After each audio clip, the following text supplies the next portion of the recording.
Shalom, shalom. Shalom naba. Elinyo sobipai tozomi dans les quatre coins du monde. Shalom naba nanzambe. Ba oyo bazuli bakuya kolanda biso lisusu poko na lelo. Tika nzambe na bikamwa ayeba kopambola biso bisika nyonso tozomi. Na kati na émission na biso le temps d'Isali. Tozui privilège ya kozala parmi ba viva ya butu na lelo. Pona bolingo nzambe.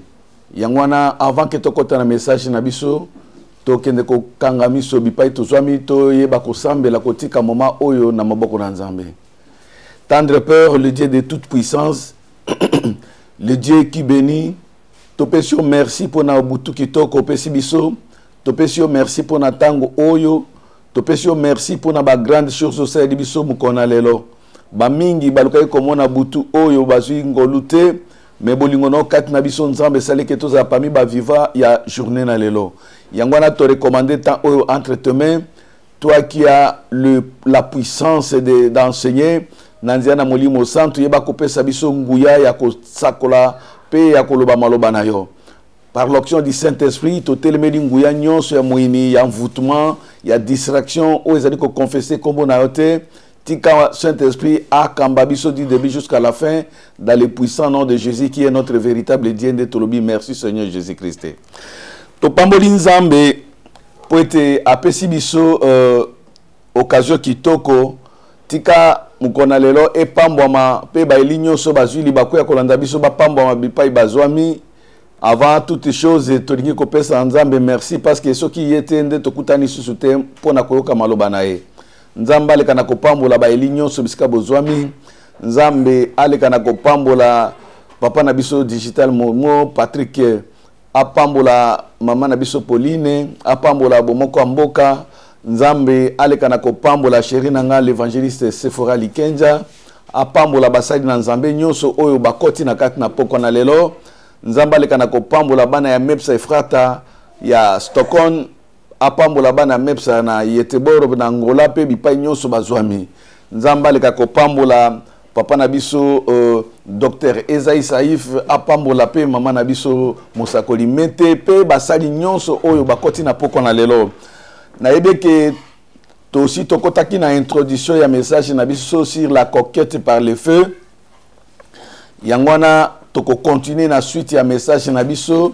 Pour natina na kokende komona oyo sika tosukaki mbala elekaki sur le principe ya coquette. Oui, vraiment beaucoup bakolimbisa muke pour être hiver eza tellement makasi tozwa ki mwa coup de froid mais et ko empêcher biso te pour to ba ko sakola sango malamu boko mona mwa mongongo eza ya bien au nom de Jésus. Bozala toujours pour na koyoka liloba na nzambe. Tokolobela sur le principe de la coquette. To surtout talisa ki mbaleleki nini oyo etali coquette pe totalisaki nini oyo ezali feu. Alors to kotaki na profondeur ya introduction na biso lelo tolingi to bandela esika tosukaki pona kotalisa ba quatre principes pour que tokona kokota na kati na coquette parce que na kati na likambo na nzambe nyonso ezali kosenga toujours kotambola selon ba principe na nzambe. Yangwana tokokende komona poke biso tokokana ko reçu poke tokende ko simba ba promesse na nzambe poke tokende ko kota na possession ya ba prophétie nyonso o nzamba la keli biso to makambo nyonso o nzamba la keli biso ezana ba principe oyo soki eli akolandela yango soki mutu moko akoyeba kolandela yango nzambe na bikamwa akoyeba na kopambola ye.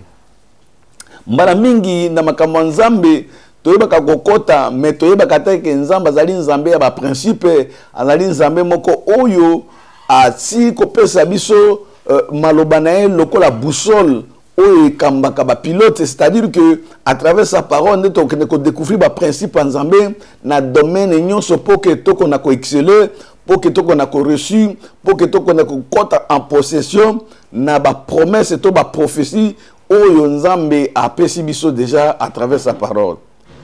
Mais ce qui tokotambola toujours en dehors ya ba principe na nzambe et kozala pasi mingi po ke tokona ko séjour o ezali ba bénédiction to o ezali ba promesse o nzambe azali kolaka pona bana na ye. yango tolingaki ke na mbula oyo esengeli bana nzambe bayeba ndenge nini bakotambola ba principe nini oyo ezali ya ko respecter to ya kotosa po ke nzambe na biso atikala nzambe po ke nzambe akoka toujours ko se manifester parce que Bible za kotalisa biso ke nzambe azaka toujours derrière sa parole pour l'accomplir. Et au moment où moutazoui ba promesse en nzambe, moutazoui ba prophétie en nzambe, mais ce qui a tamboli en dehors ya ba principe mbala mingi toyeba ka ko akize nzambe to ko akize basai na nzambe ke non makambo balobaki ezai ya lokuta alors que mutu yende atamboli te ndenge nzambe azali kosenga. Pourtant nzambe obiso toza ko sala tozali ko salela aza nzambe ya ba principe ye aza mwana na mutu te po ke na akende kokosa. Bible dit que quand il dit une chose, la chose arrive. Ce qui nous a promettre du cambo, et c'est du cambo na eya, du cambo na esalema. Ce qui nous a pesa que ba promesse, ezala ba promesse yango 18 ans moulayi, ezala eumeli ndenge nini. Yeba ke ce qui ozali ko tambola na ba principe ya nzambe, suka il faut makambo yo ekokisama. Yango tokende kotala quelque ba principe oyo ezali ko sala ke biso tokota na coquette.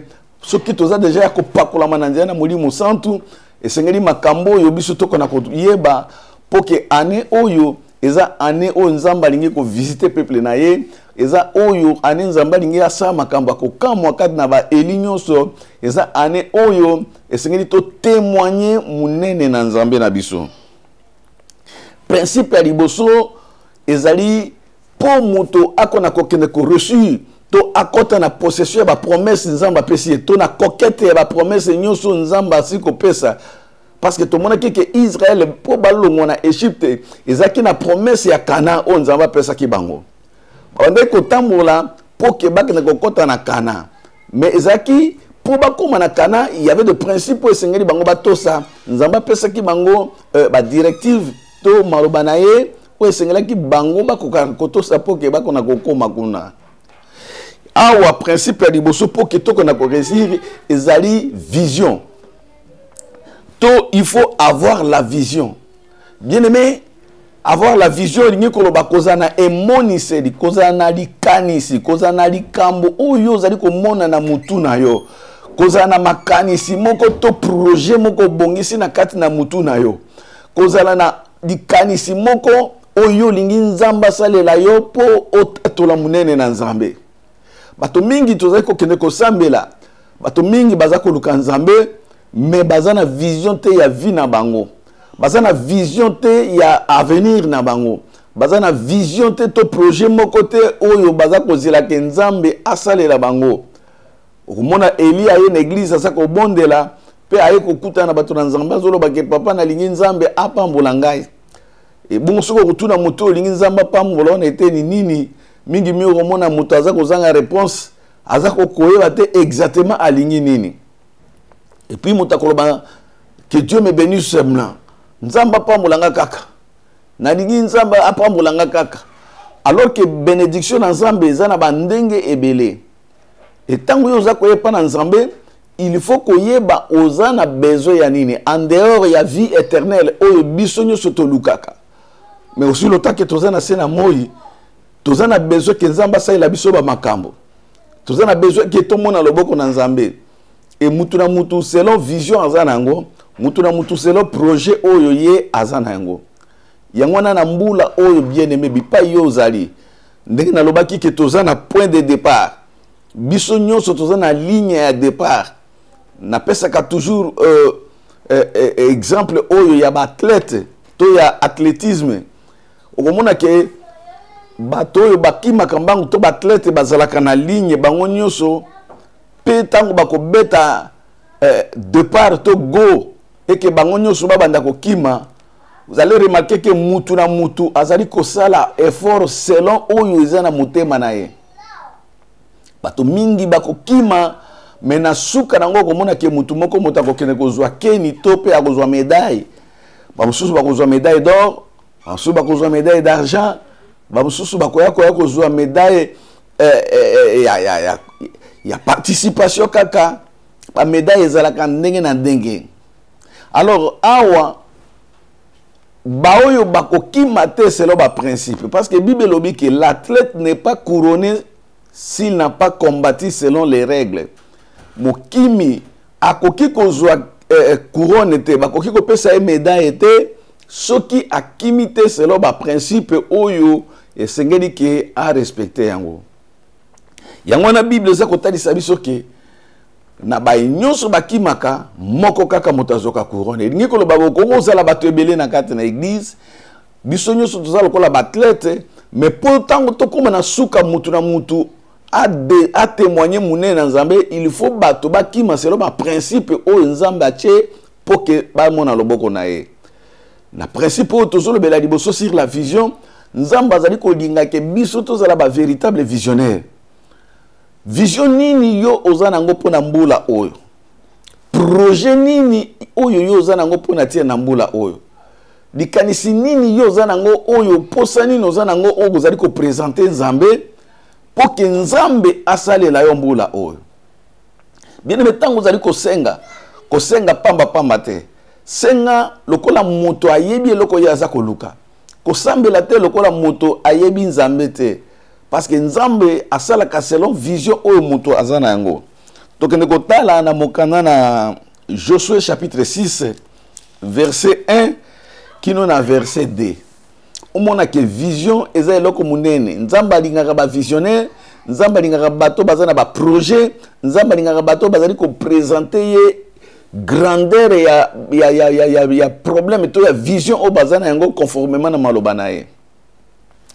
Ah, total na mokanda na Josué chapitre 6 verset 1 qui nous a verset 2. Je lis au nom de Jésus. La Bible dit que Jéricho était fermé et barricadé devant les enfants d'Israël. Personne ne sortait et personne n'entrait. L'Éternel dit à Josué, vois, je livre entre tes mains Jéricho et son roi, ses vaillants soldats. Parole du Seigneur. Ah, la Bible est sabiso. Israël etango balongwe na mboka na Égypte. Babandi koya bakomi po ba traverser, babandaki koya pe batako kota na ba kokete ba mboka nyonso ya mike oyo ba roi babandaki ko telemela bango na nzela. Bible lobi ke bakomi na mboka na Jéricho, mboka wana il fallait ba traverser yango po ba kende ko kota na Kana. Mais devant bana na Israël, devant peuple na Nzambe ville oyo ezalaki barricadé, c'est-à-dire ezalaki encerclé, ezalaki clôturé, ezalaki na possibilité te ya ko traverser mboka wana à cause ya barricade to ya miraille oyo banaki ko kanga ville wana. Mais Israël normalement il fallait pas traverser nanzela wana. Mais roi ya nani ya Jéricho pe basoda na ye balingi ko tika nzela te de manière que Israël va traverser parce que prophétie est là qui va le cas par Jéricho avant que bakota na Kana. Exactement, c'est la même chose na ba makambo yo ezali ko ya mingi na vie ya ba chrétien to na ba Eli. Bien aimé, tozu ba promesse belé to utimbula o eleki tozo kota mbula ya sika. Mais tozana objectif moko mutu na mutu akoma na destinée bipa nzamba lakiye. Tozana ba promesse prophétique o nzamba laki biso. Tu as ba promesse o nzamba lobeli biso. Tu as ba promesse o ikomami na liloba na ye o esengeli biso to kota na possession na yango. Mais écoutez, la Bible dit que Jéricho était barricadé. Ça dit que na nzela na biso poto simba ba promesse nzambe e koko za la chose facilité. L'ennemi o to bengi diable ye moko mosala na ye pona tina na kokanga nzela na bana nzambe. Kokanga ba promesse nzambe. Kokanga ba bénédiction bana nzambe. De manière que o nzamba s'il ko pesa comme promesse yo okoka ko simba ngote. Makambo ebele ya bana nzambe za ya kokangama. Vie ya bana nzambe belé za kokangama. Avenir ya bana nzambe mingi za ya kokangama. Ozo yeba te comment okoki ko sala po o traverser o kende ko simba ba promesse o kota na kokete ya ba bénédiction na yo. Oza ko yeba te par où commencer pour te okona ko mona nzela ndenge bato musu balobaka nazo mona sous clair te na vinanga. C'est parce que la main de l'ennemi est là. C'est parce que le diable est venu, il a barricadé ta vie. Moyen obima na kati ya grandeur ezate, moyen o exceller ezate. Parce que vie na yo ezali barricadé. Yoka bien aimé. Israël babandaki ko kamwa babi me biso to koleka comment to kokota na possession comment mbala moko Nzambe aye ko préparer musali na ye Josué Nzambe aye ko lobela ye ndenga zali ko yebisa mutu moko na butu na lelo. Bien aimé, peut-être yoza koyeba te par quel moyen okoki ko simba ba promesse Nzambe. Peut-être yoza koyeba te par quel moyen okoki ko kota na kati na destinée na yo. Peut-être yoza koyeba te par quel moyen okoki ko sala pour que vie na yo ait changé. Parce que ozo komona que tout est noir et que le diable Satan sa main est venue et ko bloquer vie na yo. La main de l'ennemi est venue pour na ko bloquer vie ya bana na yo, ya di bota na yo. Ozo koyeba te comment okoki ko sala pour que okota na kati ya excellence. Et de la même manière, le pays Israël Bazara qui est bloqué. Mais écoutez, l'Éternel est venu, il a préparé comme principe à Liboso sur la vision. Josué Azaki na vision, il y a victoire. A Monica Kanabiboso na miracle, c'est fini. Ah, c'est comme ça que Bana Nzambe Mingi Baza découragé. A suivi promesse Nzambe, mais Aza Oumona te par où commencer. La promesse Nzambe belé zali ozomona kaka Jéricho était le meilleur. Makambo ils ont marché, ozo baté ko sala ndenge nini pour que au traverser de l'autre côté. Ozo baté pour ndenge nini okoki ko sala pour que makambo changer na vie na yo. Yangwana Jéricho ezalaki lokola obstacle pour na tina na bango mais Nzamba ye ko préparer son serviteur. La Bible dit dans le verset 2, l'Éternel dit à Josué, vois, je livre entre tes mains Jéricho et son roi. Nzamba zolo bana Josué tala mona ndenge nini na pesi roi ya Jéricho pe basodane na maboko nao. Pendant que Nzamba zolo bana Josué que voit la ville était toujours barricadée. Les murailles n'étaient pas encore tombées. Donc le comment côté zala qui okoki ko permettre Jéricho dans Josué à mon roi parce qu'il y avait cette grande muraille qui empêchait. Mais Dieu parlait d'une manière que Josué a kokakokota na domaine ya vision amona victoire wana déjà spirituellement na kati ya pensée na ye amona ndenge nini aza kozwa victoire amona défaite ya bayini na ye amona ndenge ba soldat oyo batelemeli ye baza kokoya abanda ko réaliser yango déjà na vision oyo ezalaki ya mutu na ye. Dieu préparait la vision spirituelle à Josué de manière que ce que Josué bandi komona makambo spirituellement c'est alors que Koko m'appelle une réalité. Bien aimé, na yebisa Eli moko na mbula oyo tolingi kokota oyo tokoti déjà soki olingi ozwa victoire projet ozali nango banda nano komona victoire na projet wana banda déjà komona ke makambo yo olingi kosala nzamba za na yo pe ekosimba banda komona ndenge nini oza ko prospérer na ba domaine nyonso banda komona ndenge nini oza ko prospérer na misala na yo banda komona ndenge nini oza ko prospérer na mombongo na yo banda komona ndenge nini oza ko prospérer na ba voyage na yo banda komona ndenge nini oza ko tambola mboka oyo yo aussi ko programmer ki okokende yango nzamba zolo ba voix assez à livrer yango entre tes mains. C'est-à-dire que komona te ba barrière komona te ke koko kusale mandenge nini mais kota nano na domaine ya esprit zana projet zana esprit zana victoire déjà conçu na kati ya makanisi na yo oko affronter yango sikoyo na makambo yo za komona na kati ya mutu na yo nalingi na ebisa eli moko na butu na lelo oyo za komona po na bomo ina na mbula oyo yango ane kokokisama nzamba lingi ke omona victoire na yo nzamba lingi omona succès na yo nzamba lingi omona délivrance na yo nzamba lingi omona changement na vie na yo alobi ke voix je livre toutes ces choses oyo za komona na mutu na yo nzamba livrer yango na maboko na yo bien aimé oza komona nini po na mbula oyo est-ce que oza komona kaka échec ou bien oza komona victoire soko oza komona victoire yeba ke nzamba pesi victoire wana na maboko na yo nzamba pesi victoire wana na libota na yo nzamba pesi victoire wana na bana na yo nzamba pesi victoire wana na makambo nyonso yo kosala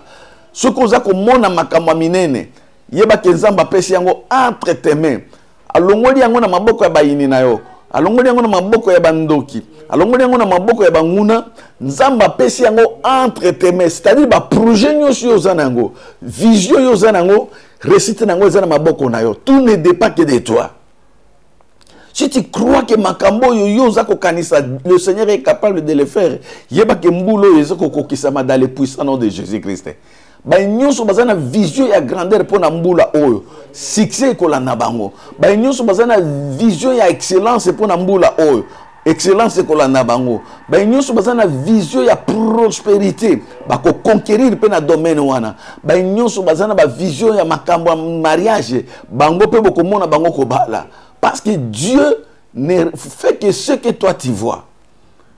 Et Bible lobi apesi yango na maboko na yo. Oh bien-aimé, c'est pour dire que ceux qui mutaza na ba projet, ceux qui mutaza na vision, oyo yazali ko concevoir yango na kati na mutu na ye, ba résultat e ko yape à partir ya vision oyo za na yango. Donc nous devons donc fixer des objectifs pour Nambula oyo. Des objectifs oyo ezali clair et net pour que toi atteindre yango. Ba objectif oyo mutu mususu azali na yango te kaka yo moko. Vous allez localiser la bénédiction à travers la parole de Dieu. Et vous allez croire que vous allez mona nzamba kosala yango. C'est ça, vision on nzamba zali nango. Makambo ebele o biso to zali mona yango na nzamba akosala yango. C'est-à-dire que nzambe yango komona ke na kati na église tokoki kozala bato ebele. Mais batu nyonso baza beni ndenge mokote mutu na mutu azana source ya bénédiction na ye parce que mutu na mutu aza komona na ndenge na ye na kati ya église yoka ndenge liloba na nzambe za koyebisa biso na mokana na Éphésiens chapitre 1 verset 3. Éphésiens chapitre 1 verset 3, je lis au nom de Jésus-Christ. Béni soit Dieu le Père de notre Seigneur Jésus-Christ, qui nous a bénis de toutes sortes de bénédictions spirituelles dans les lieux célestes en Christ. Bible dit, béni soit le Père de notre Seigneur Jésus-Christ, qui nous a bénis de toutes sortes de bénédictions, de toutes sortes de bénédictions spirituelles dans les lieux célestes en Christ Jésus. C'est-à-dire que Nzambe, parce que c'est ce Dieu-là qui nous a bénis de toutes sortes de bénédictions. Donc, ceux qui nous embêtent, c'est déjà de toutes sortes de bénédictions.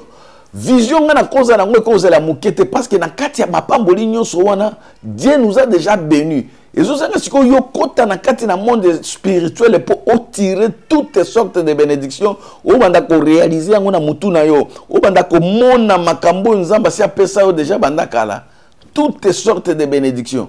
Y compris du Cameroun, y compris projet nayo, y compris makanisi oyo za na ngoya malamu pour na vie nayo. Dieu nous a déjà bénis de toutes sortes de bénédictions. Ça dit que lipamboli eza makambo te biso to ko créer yango. Mapamboli nzamba sa pesa biso, mais nous allons seulement provoquer décracher le miracle ou la bénédiction parce que Dieu nous a déjà bénis de toutes sortes de bénédictions. Yango na poko na lelo bien aimé. Na ngina bisa edi moko ke opamboma déjà de toutes sortes de bénédictions. Alors ko banga te ko zala na vision ya grandeur parce que Nzambe si apambola yo de toutes sortes de bénédictions. Nzambe asia kokisa maloba na ye dikolo na yo. Mais Nzambe alingi sikoyo yonde omona nano makanisi na yo, omona nini oyo Nzamba sasala kati na yo. Dieu nous a déjà bénis de toutes sortes de bénédictions. Pourquoi na lelo eli moko na lingi oyeba que aussi a pas moment de toutes sortes de bénédictions. Yangona ko banga te ko kanisa, ko banga te ko ba ko za projet ya minene, ko banga te ko ba ko za na vision ya grandeur parce que toutes sortes de bénédictions et si epesa mela biso déjà na Nzambe na biso azali le créateur de terre et de cieux. Yangona na butu na lelo soko banaki ko mona makambo mike, banda ko mona makambo minene. Parce que Dieu nous a déjà bénis de toutes sortes de bénédictions. Mon ma grande chose pour Nambula Oyo. Zana vision pour Natia Nambula Oyo. Conformément à Maloba Oyo Touti Koyoka. Nadiloba Nzambe na mokana Éphésiens chapitre 1 verset 3. Dieu nous a déjà bénis de toutes sortes de bénédictions. C'est-à-dire nakati nango misala ezali, nakati nango mabala ezali, nakati nango santé ezali, bénédiction ya santé, bénédiction ya élévation, bénédiction ya succès, bénédiction ya ndenge nyonso, mususu oyo tokoki kotanga te. Dieu nous a déjà bénis de toutes sortes de bénédictions. Mais okoya komona que malgré toutes ces choses, bato baza ko simbango te parce que les gens n'ont pas de vision. Bato baza ko mona mapamboli wana te pe baza ko réaliser te makambo Nzambe asi à la kabiso. Donc nous kotanga mokana na Jérémie Dans le chapitre 1er, verset 11 qui nous dans verset 12. Jérémie chapitre 1, verset 11 qui nous dans verset 12. La parole de l'Éternel me fut adressée à ces mots. Que vois-tu, Jérémie? J'ai répondu, je vois une branche d'amandier. Et l'Éternel me dit, tu as bien vu, car je vais ici ma parole pour l'exécuter. Alléluia. Nzambe pe alingi kosala prophète et Jérémie exercice oyo. Il y a vision, il y a grandeur. Aye ba pe nzambe oyo abengi pona makambo mikete. Nzambe alingi atala soki makambo nzambe azali kotia na mutu na ye. Makambo nzambe azali kokotisa na vision na ye. Soki ye moko azali komona ngo. A préparer spirituellement bi Jérémie ozo mona eloko nini. Et sur cette même question, Nzamba zo tuna eli moko na butu na lelo. Oza komona makambo nini pona vie na yo mbula oyo. Oza komona échec. Oza komona kaka ki oza mutu ya kolela lela. Oza komona kaka ki oza mutu ko banda ko vie na yo eza kaka po dépendaka na bato mosusu. Ou bien pe oza komona ke non mbulo eza mbula na yo. Bien aimé, c'est ça vision o Nzamba lingi yo zanango. Nzamba zo tuna qu'est-ce que tu vois pour ta vie? Pour ton avenir, pour ta destinée, conformément à la parole de Dieu. Qu'est-ce que tu vois? Au mona kanini, to shiko na minute oza komona nini, to oza ko kanisa nini na moto na yo. Ba mususu azomona ke yembulo ekosila te. Parce que ba diagnostic ba médecin ba loba ki bongo. Ba mususu bazomona ke mbulo ekosila te. Parce que non koto tata mwasi o azaka ndoki na famille se aloba ki yango. Ba mususu ba komona ke ye akoko bala te, akoko bonga te. Po bato si ba beta makolo baloba ke ye akoki kubonga te. Mais yoka Jérémie alobi ngana za komona branche d'amandier. Na kati na mutu na Jérémie nzamba créer image moko atuni soki Jérémie azo mona yango. Nzamba yebisi Jérémie, tu as bien vu car je vais sur ma parole pour l'exécuter. Alléluia. C'est-à-dire que o nyuso ezakana mutu na biso vision o to zakanango e uta kande pa nzambe. Nzambe mutapesa kabiso makanisi ya ko concevoir ba grandes choses. Nzambe mutapesa kabiso possibilité ya ko mona ba grandes choses à travers sa parole. Un homme de vision za moto yoki maloba na Nzambe abandi siko ko visionner maloba ona selo makambo ya yoki. Avant ko mona ke ye aza moto munene parce que atanga ki liloba na Nzambe. Ayoka ki prédication yebi que Dieu c'est un Dieu d'amour. Un Dieu qui nous a bénis de toutes sortes de bénédictions. Si quoi bandi ko sala ba projet conformément à makambo ya yoki. Et Nzamba ebisi Jérémie, ce que tu as vu, tu as bien vu. Moi l'Éternel, je veille sur cette parole. Je veille sur la vision que tu as vue et pour exécuter ma parole. C'est-à-dire si tu vas selon la parole de Dieu, ce que vous avez la vision que l'enseigne na makambo Nzamba saloba pour na vie na yo, sache que tu as bien vu. Ce que vous avez la grandeur pour na tina na vie non, parce que Dieu nous a promis la grandeur.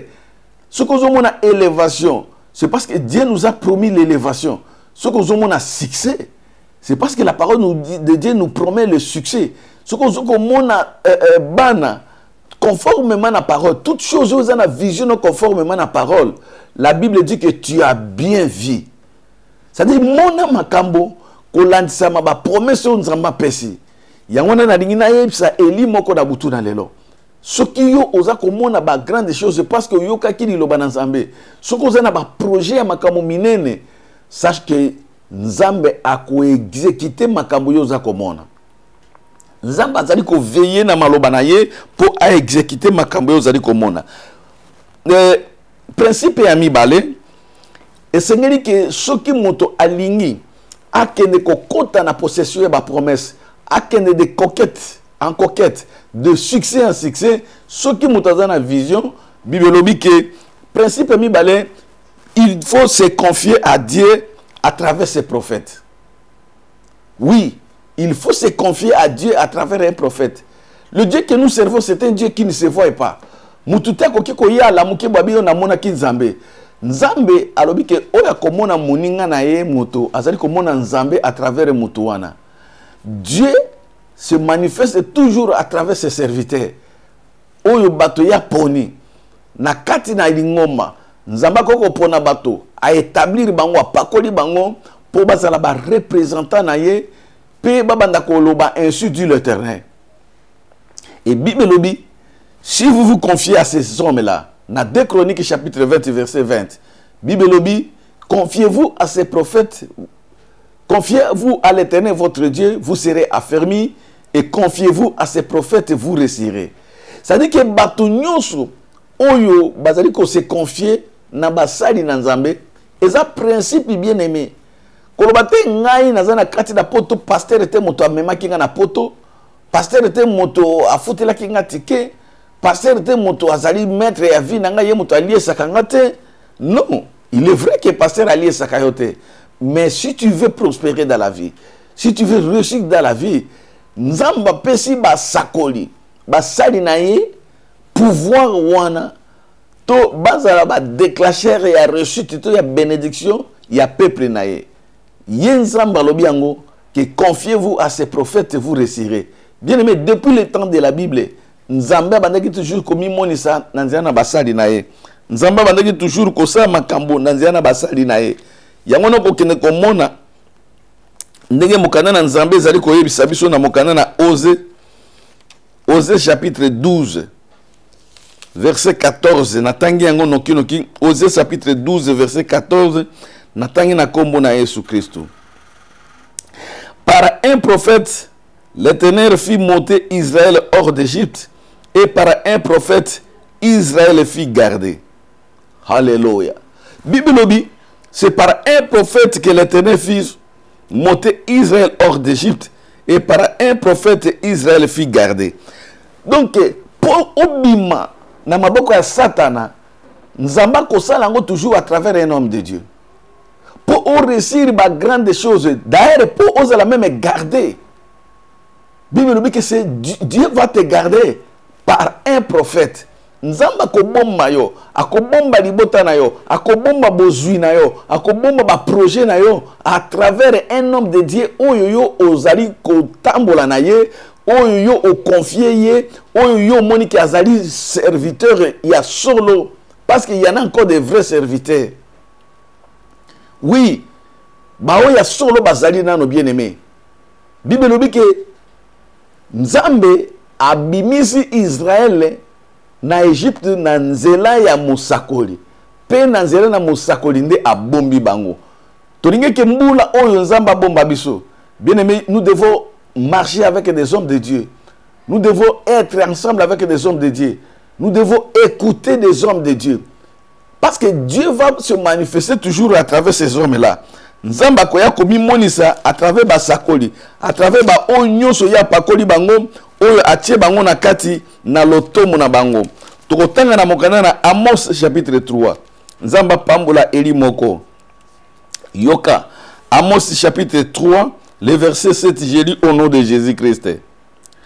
Car le Seigneur l'Éternel ne fait rien sans avoir révélé son secret à ses serviteurs, les prophètes. Omoni.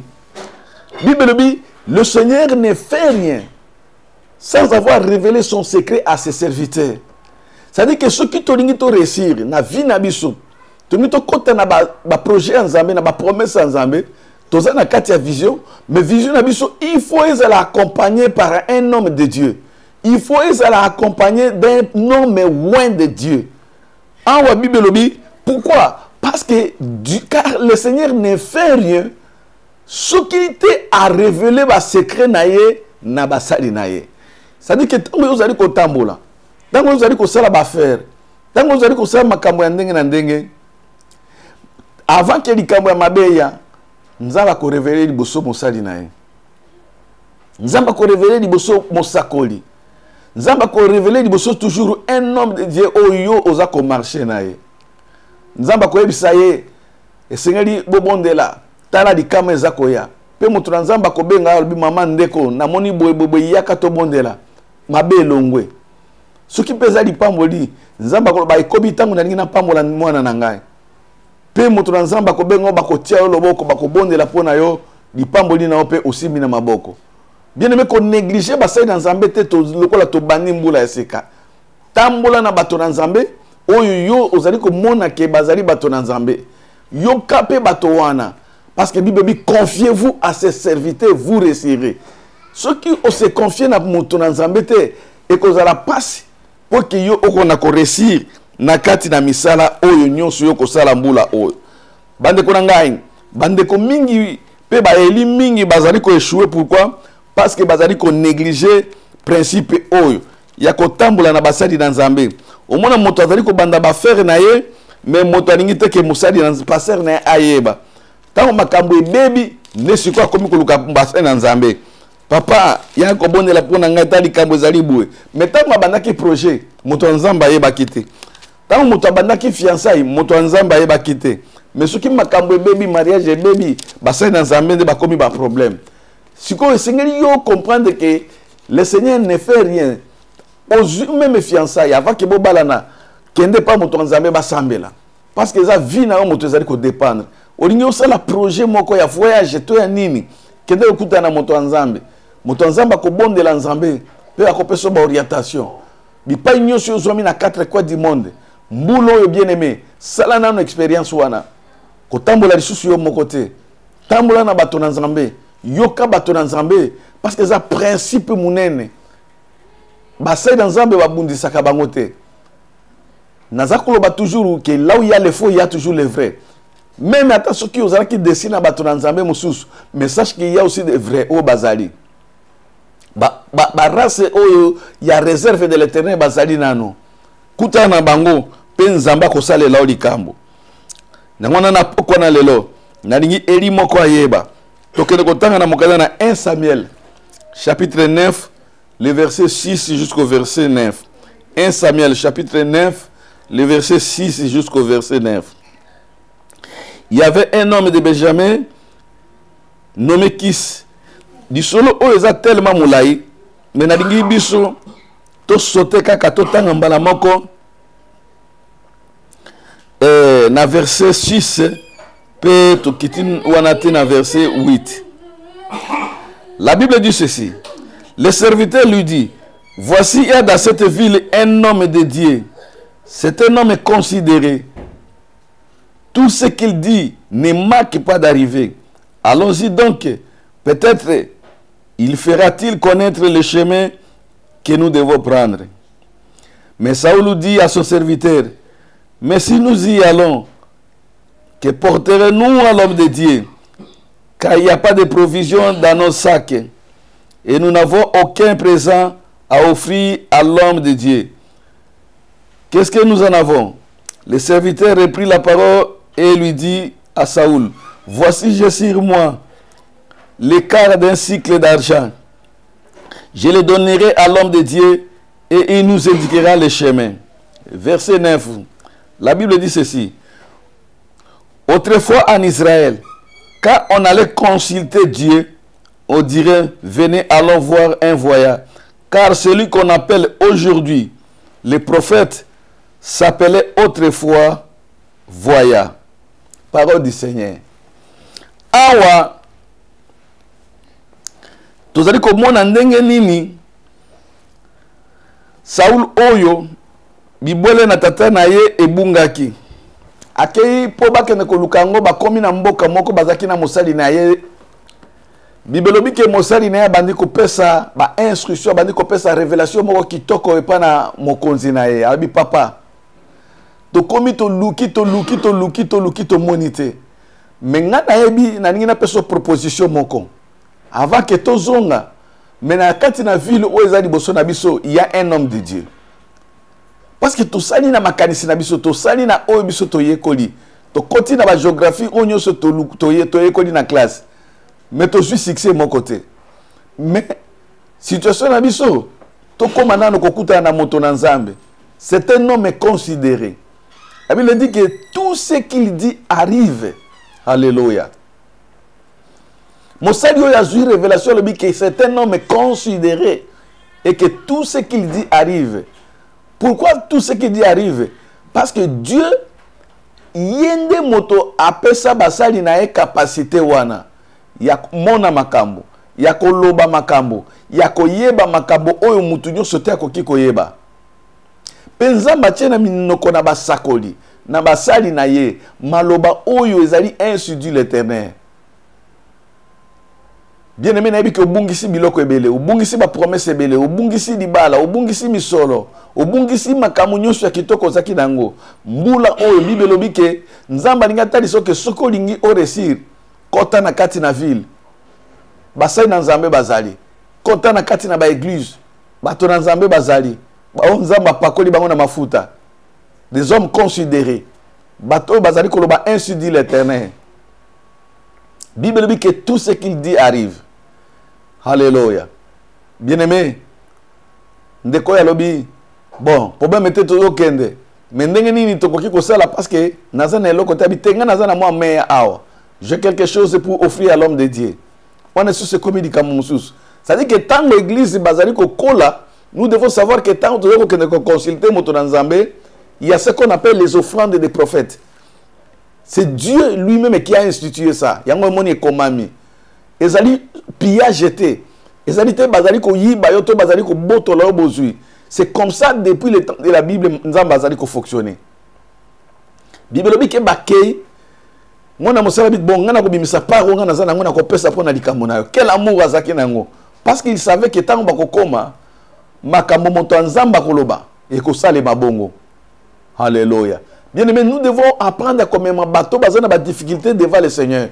Comment un bateau bazana ba problème et pas dans Nzambe au lieu comment un bango pas banganga. Tant que yo kuti muninga no zana ba problème. Conseil ni no pesa kai. Pourtant yo kende ke église, on s'appelle un pasteur.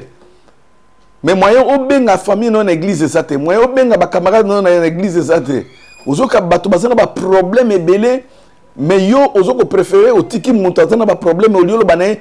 Allons. Il y a un homme de Dieu dans notre église. C'est un homme considéré. Tout ce qu'il dit arrive. Ça dit malobana moto nzambe za maloba nzambe. Mbala mingi totika ka ba famille na biso musika na nzambe biso moko toke église. Totika ka ba camarade na biso musika na nzambe biso moko toke église. Yango na lingaki ke mutu moko ayeba ke mbula oyo nzamba ponyo po ke mema bato ebele na présence na ye. Et tango ba komi kuna effectivement tango kaka Mosai na Nzambe, Samuel amoni Saulu, abi voilà, yonde bongisa maki pona tina na yo, et que na sopelo mafuta. Bien aimé, ba sopeli mafuta, pe a komi roi. Bien aimé, ma pamboli ebele o Nzamba bongisi pona yo mbula oyo. Et ce sengo kuta na bato na Nzambe, pour que miracle se déclenche. Pour que bato Nzambe ba Nzamba révéler bango makambo nini. Ezana bato mususu ce que kutani na ebonzamba bandi ko révéler o makambo. Mais yo oza musika, yo pusa na kapemena bato Nzambe te ndenge nini Nzamba ko révéler makambo na yo. Yango na mbula oyo. Principe yo na eza important ce ko lingi o récit. Luka ndenge nini ko se confier na bato Nzambe pour que Nzambe a révélé nini okoki ko sala pona tina na mbula oyo. Troisième principe bien aimé pour na ko reçu pe ko sala ba exploit ko na coquette pour na oyo so Nzamba pesi biso comme ba promesse na mbula oyo toza na nguya na molimo santo mais o senga biso principe oyo ezali très important c'est le travail. Alléluia. Nzambe na biso troisième principe c'est le travail. Nzambe depuis le temps de la Bible Nzamba ponaka ba fainéante. Nzamba lingaka ba fainéante. Nzamba lingaka bato oyo bazali ko travailler. Bato bazali na vision, bato bazali ko yoka Nzambe, mais en même temps pe bato bazali ko sala. Parce que nanzela na mosala même Nzambe moko poke lelo mokili to mona yango ndenge ezali. Nzambe a travaillé qui pendant 6 jours. Yango 7e jour, Nzambe na biso akendaki ko pema. Tokende ko tanga na mokana na Proverbe chapitre 12 verset 14. Bible Biboé, Proverbe chapitre 12 le verset 14. Je lis au nom de Jésus-Christ. Par les fruits de ta bouche, on est rassasié de biens. Et chacun reçoit selon l'œuvre de ses mains. Paragraphe ami balé est vraiment important pour Nabiso. Bible Sabiso. Et chacun reçoit selon l'œuvre de ses mains. Mutu na mutu. Ako zwa bozui. Ako pamwama. Ako reçu. Ako kendeli boso. Selon misala ya maboko na ye. Yango na ezali pas si bien aimé. Ce qui moninga a travaillé dur. Yo olei bozui na ye. ole mitoki na ye o escroquer ye bande ko mingi bazali ko escroquer bato yeba ke ozali ko mema malédiction parce que Bible lobi ke mutu nyonso akolia kolantsama misala ya maboko na ye et mbongo soki moninga sali na maboko na ya pa mwami yo koki ko escroquer ye te. Alors total on connaît na Proverbe chapitre 14 le verset 23. Proverbe chapitre 14 le verset 23. La Bible dit ceci: tout travail procure l'abondance, mais les paroles en l'air ne mènent qu'à la disette. Alléluia. Tout travail procure l'abondance. Mosala nyonso o motakosala na maboko na ye. Yango moteko fulu kisayo. Yango ko bemelo abondance. Yango moteko pambola yo. Tout travail. Bien mais na linge ke yo oyeba mosala zo bezalité. Ata mutaza ko teka makala. Eza mosala. Ata mutaza ko teka mai. Eza mosala ko sekate. Ata mutaza ko kombola balabala. Ko sekate eza mosala. Tout travail. Bato mingi awa na poto ya azali ko seka misala na baninga mususu. Azali ko seka misala na bandeko mususu. Mais ya kendeke mosala te. Mosala neka ko senga. Mosala neka ko kende ko yiba na ba compte ya mindele, ko yiba na ba entreprise ko buka ba bank pona nini alingi ko sala te. Et lobi tango leta ko tche maboko 20 ans na prison vie ko beba. Mais komona ndeko yo banayi ko seka a s'organiser malembe lobi ko yoka kuna asomi te ne mabele okoyoka lobi kuna za ko préparer retraite na malembe okoyoka lobi kuna atongeli bana na ndako parce que ezali mitoki ya misala na ye yango na bien aimé na mbula oyo nzamba za na besoin ke biso toko na ko exceller na misala ya maboko na biso. Jacob poke akene kozwa mwasi tebi ndenge nini anyokomaki Bible lobi ke a travaillé qui pendant 14 ans a travaillé dans nos 7 ans pour azwa Rachel mais ba ko pesa Léa tokene ko tanga ngona mokana na Genèse bandeko bazali ko tanga parce que toko banda ko tanga ba référence nyonso te na ko pesa bino na Genèse chapitre 29 verset 15 jusqu'à 21 virgule 22 jusqu'à 30. Dans le bien Genèse chapitre 29 verset 15 jusqu'à 21 virgule 22 jusqu'à 30. Genèse chapitre 30 verset 25 à 35 et puis Genèse chapitre 31 verset 3 à 13. Nabandeli Genèse chapitre 29 verset 15 à 31 virgule 22 à 30. Genèse 30 verset 25 à 35 et Genèse 31 verset 3 à 15 à 13. Jacob oyo po akede kozwa eloko ezaki motema na eto Rachel na ye amona ki 14 ans wana lokola 14 heures lokola 14 jours kutu te lokola 14 heures na miso na ye parce que azaki na vision ya Rachel azaki na objectif ya Rachel malgré ba pesa ke ba mbule ebele nzamba yaki ko pambola ye e na sima ya misala oyo asalaki ya domestique ya kobatela ba bibwele ya là-bas. Bible lobi que non seulement pas moi qui na Rachel Péléa, mais Nzamba iko récompensé lisusu na babibwele pe il est devenu un homme riche. Andima ki kozwa tant wana ya sacrifice pour assurer vie na ye. Bien aimé, ce qu'on dit kozwa tant sacrifice, Nzamba ko pambola yo. Eza pasi pona tia na kokende ko musala, mais tango ko buka ezaka lipamboli. Pona musala moko bondela nzamba pe so vision pe sala musala o nyonso yo moni ke oza capable ya kosala lobi okozwa lifuti nango. Principe ya suka tope quatrième principe c'est savoir saisir les opportunités. Bien aimé to koti na mbula o ya sika to bondeli pa na nzambe et oyo principe ya suka oyo to quatrième principe ça principe moko bato mingi ba négligeaka. Yoza moto za déjà ko pambwama. Oza moto déjà oza na Saint-Esprit. Oza moto déjà oza na vision na yo. Pe oza moto oza ko sala. Mais ko remarquer que na kati ya musala, otambola ka pe na basai na Nzambe, oyoka ka pe basai na Nzambe. Mais il y a des moments Nzamba ko ya ko visiter yo. Et sengeli sikoyo oyeba ka ko discerner ba ta pe ba opportunité Nzamba ko tia liboso na yo. bibelobi mutu nyonso ozali kotambola na kosimba ba opportunité nzambe akopambola ye. Nzambe na biso aza nzambe ya lobi te. Makambo oyo yo osengeli kosala yango lelo kozongisa yango lobi te bien-aimé. Toza na principe ya lelo. Soki nzambe alobi kaza ko visiter yo lelo, lelo simba lipamboli wana. Makambo yo olingi kosala yango lelo kozongisa yango lobi te. Parce que oyebi te lobi makambo nini ekoki koya. Nzambe na biso aza nzambe ya ba opportunité.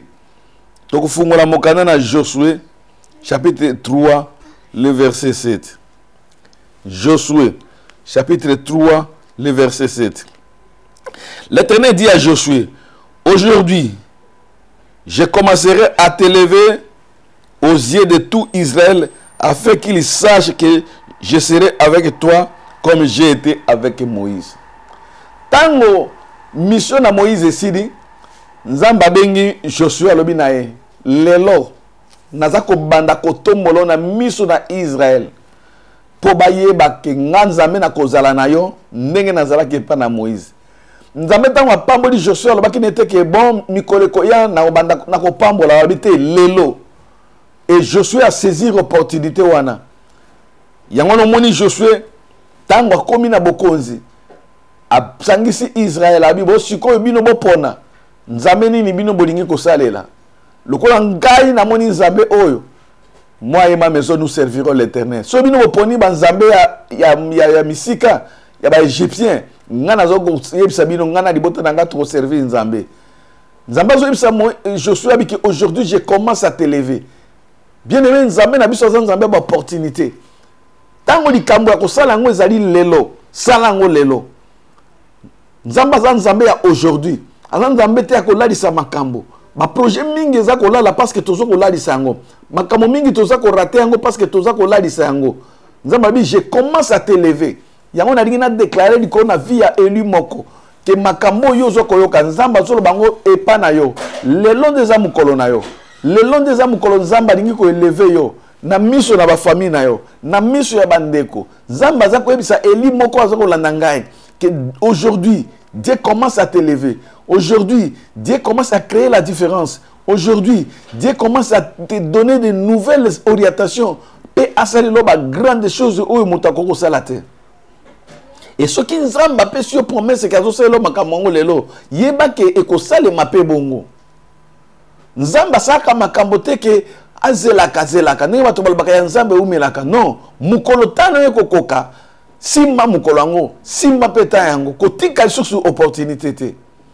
To mingi barata li pamboli parce que ba yebaki ko simba ba opportunité na bango te. Donc na 2000 na mbula oto zoko kende, eza mbula ya ko simba ba opportunité. Soki nzamba visiter o simba yango, li pamboli nyose ko ya simba yango. Zala attentif pour que li pamboli na nzambe eleka musika na yote. Yango na lingi na yebisa eli moko. Na ba principe mine oto yoki. Est-ce que aussi mi yango pe o bateli yango makasi parce que yango ne ko tambulisa biso po ke to kende na conquête ya ba bénédiction nzamba po abongisi po na tia na biso. Mutu na mutu ayeba ke nzamba za na besoin ozala na vision ya likambo moko oyo yo lingi ko sala po na tia na mbula oyo. Ya mibale nzamba lingi ke otambola na ko yoka basali na ye parce que nzamba ko visiter à travers ses serviteurs pe anazia na bangonde nzamba koyeba ko batela yo. Principe ya misato nzamba lingi ke mutu na mutu ayeba ko kota na kati na mosala. Parce que Bible dit que c'est tout travail qui procure l'abondance. Ya mine principe ya mine ezali ke yo oyo kini lo banzambe oyeba ke nzamba ko visiter yo mais ozala attentif pour na ko saisir ba opportunité. Na moment nzamba zali ko bouger yo pe ba ko bouger. Na moment lipambo li na nzambe yeli yo simba yango. Na moment visitation ye na kati na libota na yo simba yango. Parce que simba na yango e kozala susu possible te. Yango na poko na lelo bien aimé. Nzambo ya pesi biso ane oyo. Alinge ke toke de koresi, alinge ke toke de succès en succès, alinge ke toke de progrès en progrès. Nalingo ko pambola eli moko.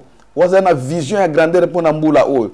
Nge ko pambola eli moko oyo andimi ko tambola azala accompagner na basai na nzambe.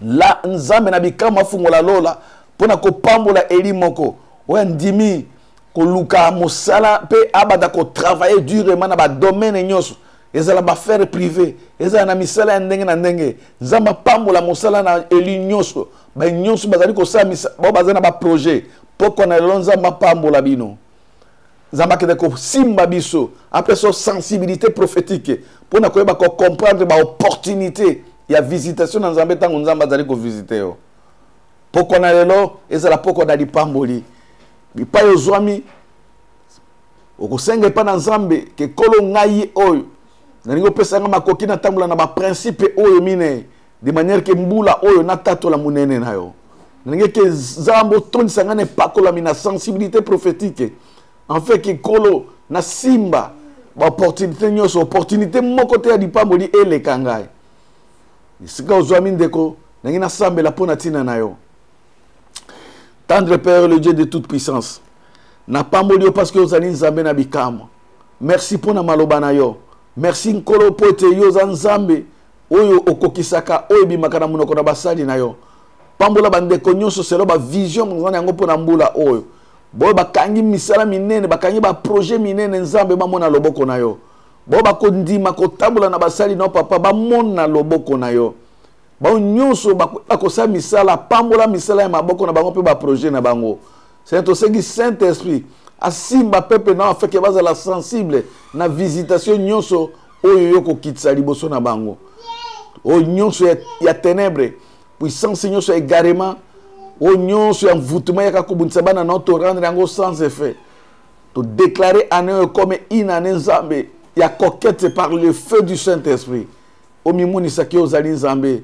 Papa, oh, to sengite kokise la peuple na yo, dans le puissant nom de Jésus-Christ qui est notre véritable Dieu de Tolobi. Merci Seigneur Jésus-Christ. Nzambe alekana ko pambola ba elinyo so bipai bozwami tokobi na suka message na biso. Nzambe apambola ba ba koti na butu na lelo ndenge tolobaki na liboso na pamboli chéri na ngai évangéliste Sephora Likenza na pamboli bomoko ya mboka papa na biso Patrick Momo pe mama Pauline. Na pamboli bana mepsa nyonso Efrata assemblée à Stockholm na pamboli ba ya Yetebor na pamboli ba o ya Angola ba Efrasien nyonso bipai bozwami eza na Amerique na Canada bipai nyonso bozwami nzamba pambola bino nzamba pambola mama na biso Mosakoli mete apambola papa na biso docteur Esaïe Saïf apambola ba sakoli nyonso na Stockholm. Pe soki yesu akoki koya te mercredi prochain tokokuta na lisusu pona koyoka maloba na nzambe lokola tobandi maloba na nzambe tolobaki eke baye nyonso balingi kokuta na biso baya kokuta na biso na MEPS Efrata na assemblée ya Stockholm awa na Egdalen Shirka soko komi wana obimi na libulo ya metro okomona na droite église MEPS ezali wana tokutanaka chaque dimanche à partir de 12h30 horaire ya sika kino na 14h30. Horaire ya sikezali chaque dimanche de 12h30 jusqu'à 14h. Tope obengi biso na nzia na bomoko mboka basinga ezali wana tokoyeba kokutana na yo pe to sunga yo. Butu na lelo za kimia kola pambola bino tokutani mbala sima na kombo na Yesu Kristo. Bye.